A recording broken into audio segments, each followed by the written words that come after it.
Welcome to Break Freelancer Farid. আজকের এই ভিডিওতে দেখাবো গার্মেন্টসের চাকরি নিতে চাইলে আপনার কি কি কাগজপত্র লাগবে।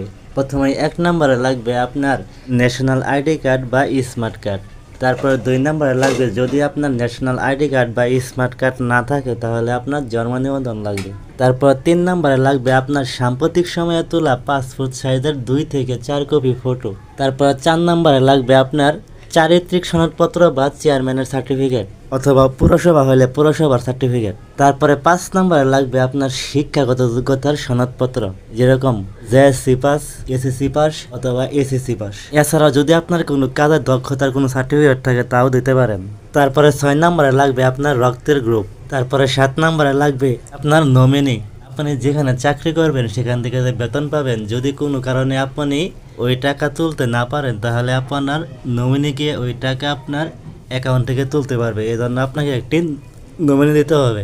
আর অবশ্যই সাথে কিন্তু নমিনির 2 কপি পাসপোর্ট সাইজের ছবি এবং তার এনআইডি কার্ডের ফটোকপি অথবা জন্ম নিবন্ধনের ফটোকপি দিতে হবে।